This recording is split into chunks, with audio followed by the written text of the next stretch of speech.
Okay guys, so I'm going to let you in on a secret about this video, which is that I am filming this in early January 2023. Now, if you are also seeing this video in January of 2023, it is because I have either DNF'd or not been able to read an ARC on time, because I have an ARC I am supposed to be getting out to you every Monday this month. Okay, so if I've kept to my schedule, you will be seeing this in February. Unless you're not, in which case, you know what I've done. But anyway, hopefully I've kept a schedule. Hopefully it's February and a weird time for me to be doing one of these, but I figured the ARCs are more important, so you get this now. So today I am bringing you my top and bottom 5 from 2022, and I read about 211 books in 2022. If you follow me on Goodreads, it says a different number because Goodreads counts the books that I DNF, where on Storygraph it doesn't do that because it's a smarter cookie. Another reason to use Storygraph. They were predominantly romances, but weirdly, more of my top books this year were nonfiction. I had a really good slew of great nonfiction, and it made picking my top 5 really hard, whereas I didn't read too many horrible books. So my bottom 5 is actually pretty easy. It's just like this is the bottom of the bottom. I argued with myself for so long on which ones to include in my top 5, and I came out to 2 romance novels and 3 nonfiction books. So we'll start with those romance novels, and the top one was actually my only total 5-star romance rating of 2022, and that was Book Lovers by Emily Henry. I did a full review of this, so I won't bore you with too much, but I will just say that this book, the 2 main characters are 2 people who love books. There's a small town, a bookshop involved. It just, for me at the time when I read it, was just the perfect book. And maybe some of it was timing or my brain when I read it, but to me it was just the warm, nice hug romance that I was looking for all year, and I loved it so much, and I highly recommend it if you also love books. On the flip side of that, my other most highly rated romance novel, which I technically gave 4.75, but whatever, was Wicked Beauty by Katie Robert. If you have not seen, Michaela and I have been reading arcs of this entire series, and we have another arc of the new book Radiant Sin coming soon. Wicked Beauty is the 3rd book, and we've also reviewed, I reviewed Neon Gods, we both reviewed Electric Idol, and then Wicked Beauty was the 3rd one.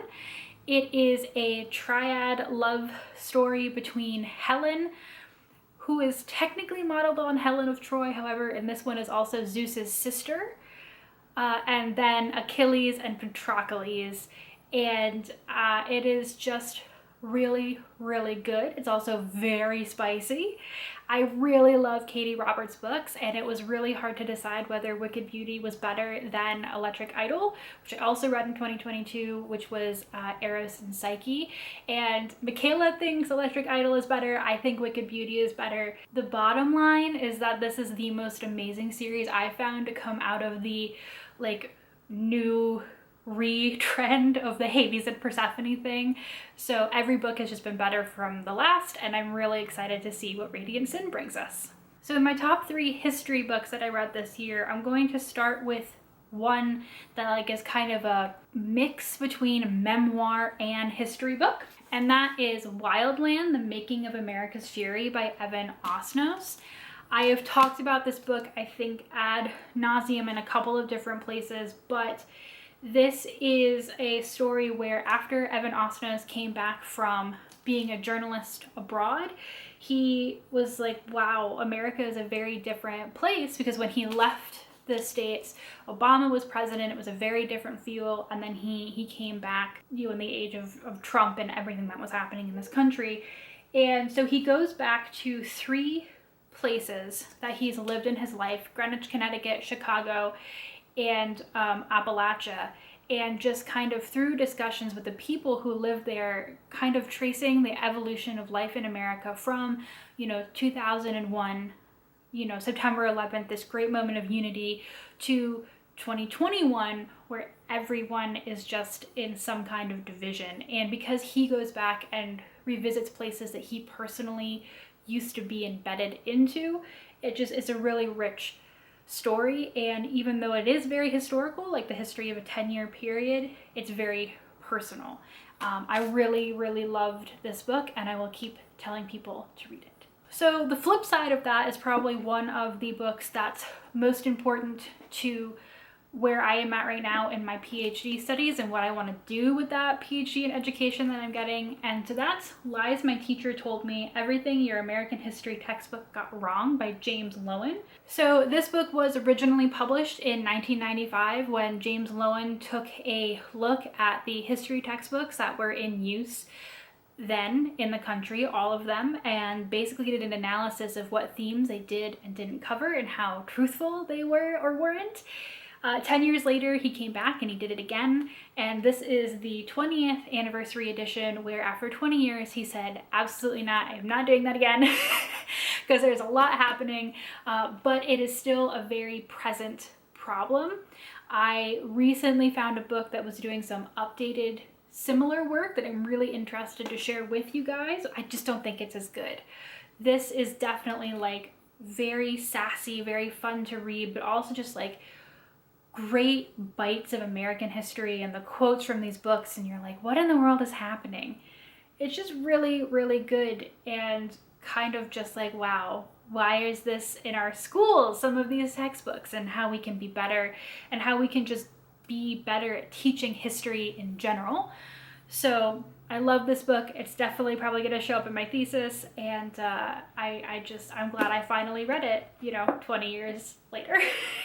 So I don't have a physical copy of this last book, but my other 5-star history read of 2022 was How to Hide an Empire: A History of the Greater United States by Daniel Immerwahr. Basically, his thesis is the United States, no matter what they have said or what we have claimed publicly, did and does have an overseas empire. Even if, we talk big game about other empirical powers, we did very similar things in places like the Philippines and Hawaii and Puerto Rico. And it's really important to know the history of those places and how they intersect with the history of, we normally think of as the United States. Because as we've added these places, it has changed our history in ways that we sometimes don't talk about. Now that is interesting in and of itself, but what this book does incredibly is it starts off with this discussion of how we put our flag on uninhabited islands because we needed the bird poop that was on them. I kid you not, this is a legitimate thing. Millard Fillmore even talked about it in one of his States of the Union. It's fine. I'm not going to get into how. But I'm sitting there in this first chapter and I'm like, why am I learning about this? Why am I reading about this? And then the first couple of chapters, they really feel like disconnected, like small bits of history. And you're like, what's happening here? And the way that the book builds on these small instances in history and brings it out and out and out, and how these small moments build into a larger history, it's written so well. I love the way that it's written. It's so engaging and just so well crafted, as well as being really interesting. And so I have to recommend it to everybody because it's just so well done in so many ways. So my bottom 5 is an inverse of my top 5, where I had 2 romances and 3 history books. Here I have 2 history books and 3 romance novels, and 1 rage quit, which I'm going to explain to you. Background on that is that I do not ever consider my DNF books for my bottom 5. I only put books in my bottom 5 if I read them all the way through. I think that's the only fair way to review and rate them. So if I DNF a book, I don't rate it and I don't consider it for this. The rage quit's a little different, and I'll explain that to you. So I'm just going to start with the history books that I'm going to talk about, and by far the worst book that I read this year all the way through is The Jazz Age President: Defending Warren G. Harding by Ryan Walters.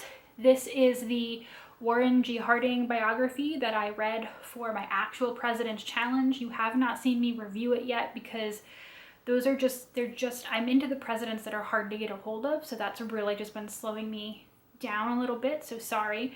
This book is one of the worst written, worst cited things I've ever read. I should have been concerned with the title, defending Warren G. Harding, but I was like, oh well, I mean, he has a point of view, and that's fine. I can work with that. It's also this big, and it's just really, really bad. It's bad writing, it's bad sourcing, it ignores most of the things in the Warren G. Harding administration that you think needed to be talked about, like anything of substance. It's just not good. I did not like it. I did not enjoy it. The bulk of the book is basically saying, here is why Warren G. Harding is like Trump and why they were both great, which is also just a weird parallel to bring to it as well. It was a whole bunch of bonkers. There was very little actual history in it, and I didn't like it. The second worst history book that I read this year, you have seen me talk about at length if you saw one of my more recent supplemental episodes, and that is Sex with Presidents: The Ins and Outs of Love and Lust in the White House by Eleanor Herman. Again, nothing will make me angrier than bad sourcing and citations. Besides the fact that this book equivalents, like, having an affair and being sexually assaulted, which, again, having an affair, not a great thing, but is also not equivalent to being sexually assaulted. Despite saying that it's feminist, talks about women in really uncomfortable ways, and 3, missources the words of the actual women it's talking about. And I know that because I got so mad at that book that I went and I read one of the biographies or autobiographies it was quoting. And yeah, you can watch my supplemental for more. I did not like that book, and I do not recommend it, unless you also want to be mad, I guess. So skipping over to these romance novels that just weren't good. I haven't reviewed any of these. I don't think I've talked about any of these. They just weren't good. So one of them is The Last Dragon King by Leah Stone. So this is on Kindle Unlimited, and I know that some things on Kindle Unlimited are not the best written, but I've had really, really great luck on Kindle Unlimited, actually. This one hurt. I just wanted to edit it. I wanted to make it better. It then took some really, really weird plot move changes that were like really, really jerky and not great, and so I mean, the writing wasn't great, the plotting wasn't great, the characters, I was like, why am I even supposed to believe these two people are in love? Oh, the plot of that one is like a girl who doesn't think she has magic or any powers is like chosen by the Dragon King, the last Dragon King, to potentially be his bride in a bachelorette situation, but they bring all these girls to the castle, even though they like then eliminate most of the girls because they don't have enough power to actually carry his babies, because all of the population will die if he doesn't have babies, so he really needs to have babies, but having babies killed his first wife, and this is, it's a lot of things. You'll notice a theme in these last two. So one was Bad Cruise by L.J. Shen, and this was two people who have been basically nemesis since childhood. He's now a fancy doctor, and she gets treated a lot like, you know, backwoods trash by people in their town, and they end up on the same family cruise because 2 of their siblings are getting married, or 2 family members are getting married, I can't remember. And they end up basically having sex and realizing that they've been in love this whole time, even though they never really liked each other and no one really likes her. And it's not necessarily bad writing, it's just the entire situation made me uncomfortable. There's a lot of like tropes and just like shaming and uncomfortable relationship stuff in there, and I didn't like it. I don't like that. And I had the same issue with On His Terms by Iona Rose. In this one, the female lead, she goes to an ex-boyfriend of hers who they had a really, really traumatic breakup, but he's now rich and her mom needs like cancer treatments and she doesn't have the money. And so she goes to him as like a last resort and she's like, listen, I know that I broke your heart, I lied to you, was this whole thing, but I need money. And he goes, I'll give you the money, but only if you sleep with me.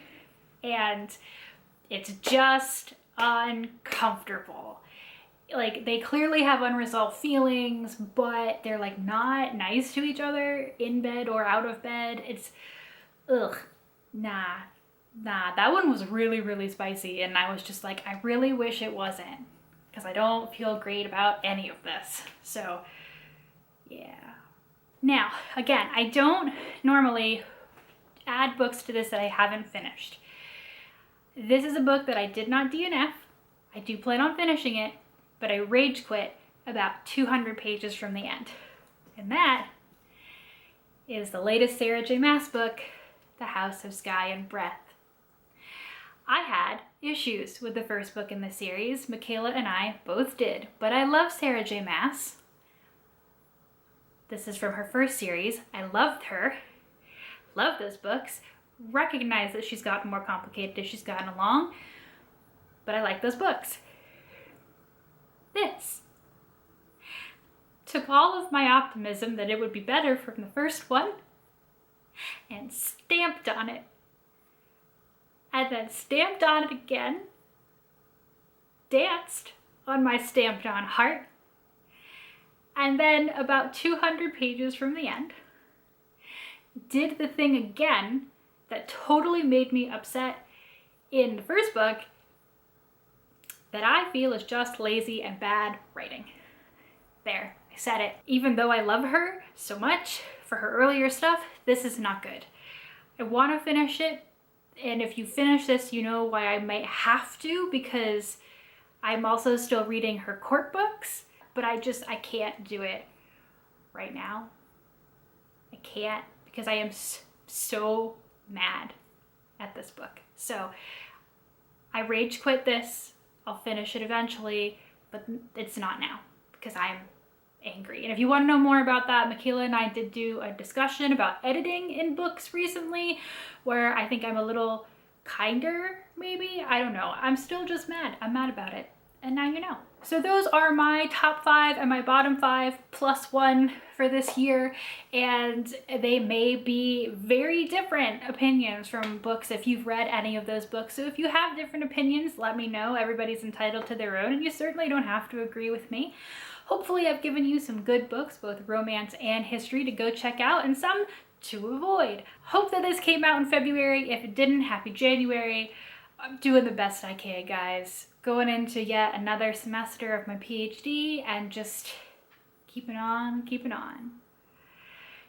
Happy 2023, guys. Here's to more books. Bad or good, more books. Bye.